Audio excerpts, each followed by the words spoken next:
నమస్కారం. ఈరోజు మనం ఒక చాలా ముఖ్యమైన ఎక్స్ప్లెయినర్తో మీ ముందుకొచ్చాం. అదేంటంటే ఏపీ ఐఐటి అడ్మిషన్స్ 2025-2026 రాబోయే అకాడమిక్ ఇయర్కి సంబంధించి అడ్మిషన్స్ ప్రాసెస్ ఎలా ఉండబోతోంది, అసలు క్యాంపస్ల వాస్తవ పరిస్థితి ఏంటి, ఆప్షన్స్ ఎలా ఇచ్చుకోవాలి, ఎక్స్పెక్ట్ చేస్తున్న కట్ ఆఫ్ మార్క్స్ ఎంత, ఇవన్నీ సోర్స్ మెటీరియల్ బేస్ చేసుకుని చాలా డీటెయిల్డ్గా ఈ ప్రెజెంటేషన్లో అనలైజ్ చేద్దాం.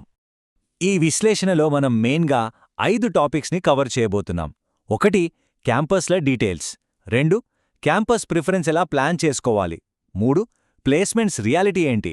4. కట్ ఆఫ్ మార్క్స్ ఎంత ఉండొచ్చో. అలాగే ఫైనల్గా స్పెషల్ కేటగిరీ సీట్స్ కేటాయింపు ఎలా జరుగుతుందనేది చూద్దాం. సో ముందుగా మనం మొదటి సెక్షన్ ఏపీ ట్రిపుల్ఐటీ క్యాంపస్లు, వాటి కెపాసిటీ గురించి అర్థం చేసుకుందాం. అసలు మన రాష్ట్రంలో ఈ వ్యవస్థ సైజ్ ఏంటి అనేది అడ్మిషన్స్కి ఒక పునాది లాంటిది. ఇక్కడ మనం మైండ్లో పెట్టుకోవాల్సిన ఫస్ట్ నెంబర్ 4400. అవునండి, రాష్ట్ర వ్యాప్తంగా ట్రిపుల్ఐటీ సిస్టంలో అందుబాటులో ఉన్న టోటల్ సీట్స్ ఇవే. ప్రతి ఏటా వేలాది మంది స్టూడెంట్స్ పోటీ పడేది కేవలం ఈ 4400 సీట్ల కోసమే. మరి ఈ 4400 సీట్లు ఎలా డివైడ్ అయ్యాయో తెలుసా? మనకున్న 4 క్యాంపస్లలో, అంటే శ్రీకాకుళం, ఒంగోలు, నూజివీడు మరియు ఆర్కే వ్యాలీ, ప్రతి క్యాంపస్కి ఎగ్జాక్ట్గా 1100 సీట్లు చొప్పున కేటాయించారు. ఎక్కడా ఎక్కువ తక్కువ లేకుండా మొత్తం ఈక్వల్ అన్నమాట. ఇప్పుడు రెండో సెక్షన్లోకి వెళ్దాం. అదే క్యాంపస్ ప్రిఫరెన్స్ స్ట్రాటజీ. అప్లై చేసేటప్పుడు ఆప్షన్స్ ఏ ఆర్డర్లో ఇచ్చుకుంటే బెస్ట్ రిజల్ట్స్ వస్తాయో తెలుసుకోవడం చాలా క్రూషియల్. ఇక్కడ అందరికీ ఒకే ఫార్ములా సెట్ అవ్వదండి. సోర్స్ సజెస్ట్ చేసిన డేటా ప్రకారం స్టూడెంట్స్ తమ లోకాలిటీని బట్టి ప్లాన్ చేసుకోవాలి. స్టెప్ 1లో మీరు రాయలసీమ వాళ్లైతే ఫస్ట్ ఆర్కే వ్యాలీ ఇవ్వండి, లేదంటే నూజివీడు ఫస్ట్ ఆప్షన్గా పెట్టుకోండి. ఆ తర్వాత స్టెప్ 2లో ఒంగోలు, ఫైనల్గా స్టెప్ 3లో శ్రీకాకుళం ఇవ్వడమనేది ఒక పర్ఫెక్ట్ స్ట్రాటజీ. అసలు ఈ ఆర్డర్లోనే ఎందుకు పెట్టుకోవాలి? Simple logic. Nuzvid, RK valley అనేవి బాగా ఎస్టాబ్లిష్డ్ క్యాంపస్లు, మంచి మౌలిక సదుపాయాలు, నీట్గా ఉండే హాస్టల్స్, ఎక్స్పీరియన్స్డ్ ఫ్యాకల్టీ అక్కడ ఆల్రెడీ ఉన్నారు. అదే ఒంగోలు, శ్రీకాకుళం చూసుకుంటే అవింకా డెవలపింగ్ స్టేజ్లోనే ఉన్నాయి. డేటా ప్రకారం కొన్ని చోట్ల ఇంకా లీజ్ బిల్డింగ్స్లోనే క్లాసులు జరుగుతున్నాయి. సో ఆప్షన్స్ ఇచ్చేటప్పుడు ఈ డిఫరెన్స్ ఖచ్చితంగా గుర్తుంచుకోవాలి. ఓకే, ఇప్పుడు మూడో సెక్షన్కి వచ్చేద్దాం. ప్లేస్మెంట్స్. ఒక వాస్తవ పరిస్థితి. అడ్మిషన్ తీసుకునేటప్పుడు ప్రతి ఒక్కరికి ఉండే అతిపెద్ద డౌట్ ఇదే గదా. మరి రియాలిటీ ఎలా ఉందో సోర్స్ రిపోర్ట్స్ ద్వారా చూద్దాం. సోర్స్ రిపోర్ట్స్లో ఉన్న ఒక పచ్చి వాస్తవం ఇక్కడ చెప్పాలి. ఒకవేళ ప్రైవేట్ కాలేజీల ఫీజులు భరించగలిగితే బయట ఆప్షన్స్ చూసుకోవడమే బెటర్. ఆర్థికంగా కొంచెం వెనుకబడిన వారికి మాత్రమే ట్రిపుల్ఐటీ బెస్ట్ ఆప్షన్. ఒకప్పుడు ట్రిపుల్ఐటీ అంటే ఖచ్చితంగా జాబ్ వస్తుంది అనేవారు, కానీ టైం మారింది. ఇప్పుడు బయట ప్రైవేట్ కాలేజీల్లో ప్లేస్మెంట్స్ పరంగా విపరీతమైన కాంపిటీషన్ పెరిగిపోయింది కదా. కాబట్టి స్తోమత ఉన్నవాళ్లు బయట ట్రై చేయడమే మంచిదని ఈ సోర్స్ న్యూట్రల్గా సజెస్ట్ చేస్తుంది.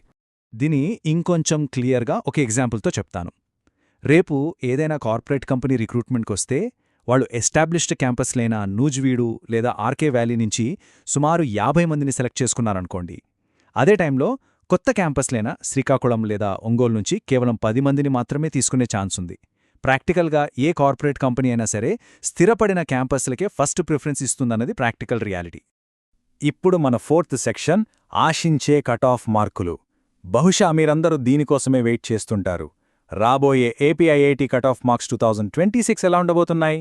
సేఫ్ జోన్లో ఉండాలంటే ఆ మ్యాజిక్ నంబర్స్ ఏంటో ఇప్పుడు చూద్దాం. చాలామంది how many marks to get seat in Nuzvid IIT 2025 అని రెగ్యులర్గా అడుగుతుంటారు కదా. దానికి ఆన్సర్ ఈ టేబుల్లోనే ఉంది. ఫేజ్ 1 సేఫ్ టార్గెట్ మార్క్స్ చూస్తే ఓసీ వాళ్ళకి 590 నుంచి 595, ఈడబ్ల్యూఎస్కి 585 పైన, బీసీకి 580 నుంచి 590 మధ్య, ఇక ఎస్సీకి 570 నుంచి 585 పైన అండ్ ఎస్టీ కేటగిరీకి 580 పైన మార్క్స్ రావడమనేది ఒక సేఫ్ జోన్. ఒకవేళ ఫస్ట్ ఫేజ్లో సీటు వచ్చి ఎవరైనా వదిలేస్తే ఆ తర్వాతి ఫేజ్లలో ఈ కటాఫ్స్ కొద్దిగా తగ్గే అవకాశం ఉంది. ఇక స్పెషల్ కేటగిరీల కింద అప్లై చేసేవాళ్లకి ఇంకో ముఖ్యమైన విషయం.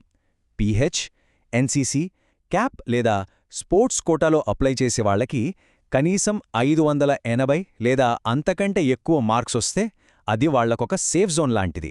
ఆ పైనొస్తే సీట్ వచ్చే ఛాన్సెస్ చాలా మెరుగ్గా ఉంటాయని డేటా సూచిస్తోంది. ఇక మన last and final section special category సీట్ల కేటాయింపు. అసలు ఈ స్పెషల్ రిజర్వేషన్స్ని ఈ వేలాది మంది యాప్లికెంట్స్ మధ్య ఎలా డివైడ్ చేశారో ఒకసారి చూద్దామా? ఇక్కడ మనం గమనించాల్సిన ఒక సర్ప్రైజింగ్ ఫ్యాక్ట్ ఏంటంటే క్యాప్కి 2%, ఎన్సీసీకి 1%, పీహెచ్కి 1% అండ్ స్పోర్ట్స్కి చూస్తే కేవలం 0.5% మాత్రమే రిజర్వేషన్ ఉంది. టోటల్గా 4400 సీట్లున్నా సరే స్పోర్ట్స్ లాంటి కేటగిరీలకి దక్కేది ఒక మైక్రో ఫ్రాక్షన్ అని చెప్పొచ్చు. దీన్ని బట్టే మనం అర్థం చేసుకోవచ్చు స్పెషల్ కేటగిరీస్లో కాంపిటీషన్ ఏ లెవెల్లో ఉంటుందో. ఆ పర్సెంటేజ్లని మనం రియల్ నంబర్స్లోకి మారిస్తే స్టేట్ మొత్తం మీద 4 క్యాంపస్లు కలిపి స్పెషల్ కేటగిరీ కింద వచ్చేవి కేవలం 80 నుంచి 90 సీట్లు మాత్రమే. అంటే ఒక్కో క్యాంపస్కి యావరేజ్గా ఒక 20 సీట్లు దొరుకుతాయన్నమాట. అందుకే ఆన్లైన్లో ఎక్కడ చూసినా #IIT Newsweed, #APIITs అని కంటిన్యూస్గా ట్రెండ్ చేస్తుంటారు.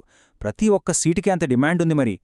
సో చివరగా మనం వేసుకోవాల్సిన ప్రశ్న ఒక్కటే. ఈ రియాలిటీస్, ప్లేస్మెంట్ ఫ్యాక్ట్స్ మరియు ఈ కట్ ఆఫ్ బెంచ్ మార్క్స్ వీటన్నిటికీ స్టూడెంట్స్ అకాడమిక్ పర్ఫార్మెన్స్ ఎంతవరకు మ్యాచ్ అవుతోంది? సోర్స్ ఇచ్చిన ఈ క్లియర్ డేటా ఆధారంగా స్టూడెంట్స్ మరియు పేరెంట్స్ తమ మార్క్స్ని బేరీజ్ వేసుకుని ఒక మంచి తెలివైన నిర్ణయం తీసుకుంటారని ఆశిద్దాం. ఈ ఎక్స్ప్లెయినర్ అడ్మిషన్స్పై మీకు మంచి క్లారిటీ ఇచ్చిందని నమ్ముతూ మరో ఇంట్రెస్టింగ్ విశ్లేషణతో మళ్ళీ కలుద్దాం.